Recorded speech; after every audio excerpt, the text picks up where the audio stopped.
when you look back, on Saturday, what's your impression of the defensive line? Obviously, it seemed like they had a good game. Yeah, I mean, they played their asses off. For not bringing very much pressure, I mean, they were winning. They were winning their one-on-one battles, and they were applying pressure, and they were affecting the quarterback. And that's kind of what we were committed to going into the game: affect the quarterback every single play.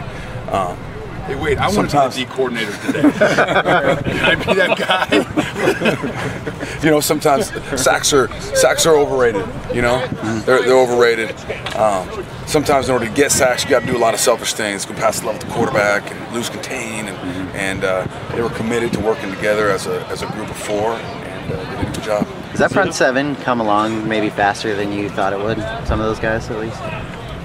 Yeah, I mean, they took a step in the right direction for sure. Are they where they need to be? Absolutely not. Learning this defense and understanding their gap fits and understanding that everybody's got a job and a role, and you can't have that mentality where we've had in the past a little bit of I got to make every play. We're still struggling with that every once in a while, So once we fully leave that behind and commit to this defensive front, we're going to be pretty tough. Is it part of the plan to not bring a bunch of extra pressure, or was it part of the plan to bring extra pressure and then it just kind of evolved that way? That you guys well, I think honestly, every week is going to be unique in that way. I mean, I've said it already, but they protected a lot. They kept their backs in, they kept their tight end a lot. So it was a deal where you bring pressure. They've got enough hats for you. If they got enough hats for you in the rush, and all of a sudden you sacrificed a hat in the back end, and we weren't going to give them anything cheap.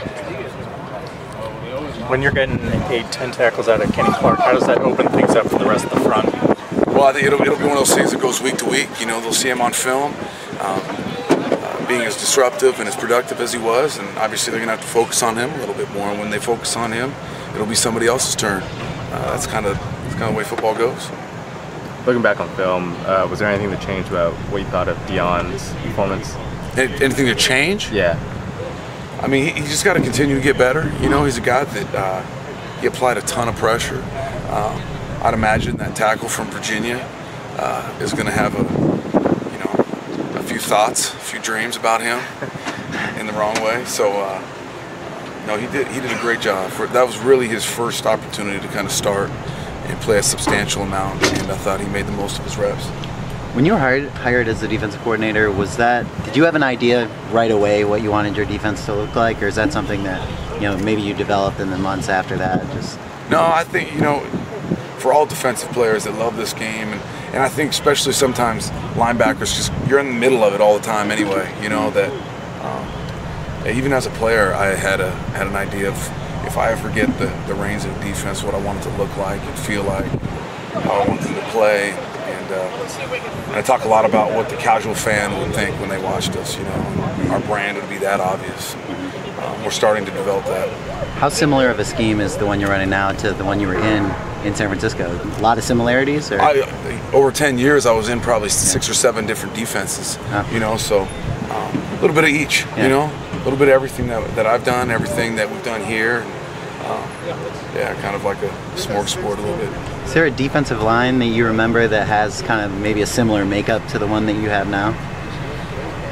Yeah, I mean, we had some ones early in my years in San Francisco that were similar. Bryant Young, I'd equate to him to a guy like Kenny Clark, just unselfish and tough, just shows up every single day and just works his ass off. And then edge rusher-wise, we had a guy named Andre Carter and a couple guys that could get it on the edge.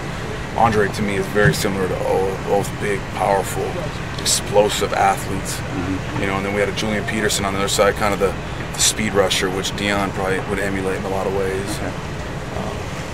And then Dana Stubblefield, which just got a lot of Eddie Vanderdoss to him, Yeah.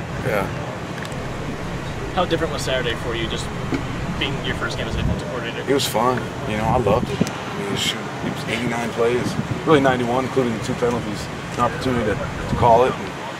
But I'll say this, I got Coach Meat on the headset with me. I got obviously Coach Moore, Coach Angus, Coach Tui. I mean, I'm getting constant feedback from all those guys during the game. So, I felt like we did a fairly good job working together and getting the best call that we could out there.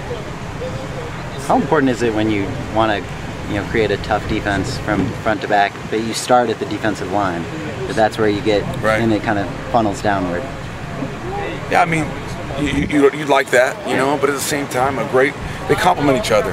A great front seven is going to complement a secondary. A great secondary is going to complement a front seven. So it's you know, I mean, you'd obviously like the complete package, you know, but it is nice when you get to start with that man in the middle. And, you know, I've said this once, I've said it many times, Kenny Clark is the perfect guy to build the defense around. Have you seen out of Memphis so far? It seems like they're a little bit more of the college spread option type offense. They're everything. Holy smokes. I mean, they'll run everything that you see out here from our offense, and then on top of that, load option, speed option, triple option, boom. I mean, it's a lot of stuff to prepare for. You know, it really is. And they do a really nice job of what they do. How much do you hammer in the, you know, defending the option concepts this week, especially? A lot. I mean, that's something that's fairly new to our guys. You know, so it's something we've got to spend quite a bit of time detailing out. As we know, that's kind of the equalizer in college football. You know, a team that not necessarily has an equal talent can definitely give you some fits with the options. So yeah, something that we got to definitely know where we fit on. Is it hard to evaluate a team when they off a film that wasn't a blowout like they had against Austin Peay? Is it hard to evaluate now? Yeah. No, I mean they are what they are. I mean, very good offense. Obviously, with the ability to score a lot of points, they're going to come in here with a lot of confidence. You know, they've got some really good skilled players. They got a quarterback that seems like he's got really good command of their offense, and an offensive line that plays their butt off. So it's going to be a good test for us. What have you seen from the quarterback? Justin Fuente is a guy that develops a lot of quarterbacks. What have you seen from him so far? Big, tall joker with great vision. He's a guy that can get to his secondary, which in college football, you don't see a lot of that sometimes. A guy that, you know, for as much as they do, it seems like he's just got great command of the offense. And that's saying a lot when they're asking him to do as much as he's doing. So he's going to be it'll be a great challenge for us. I think Memphis had like 7 rushing touchdowns last week.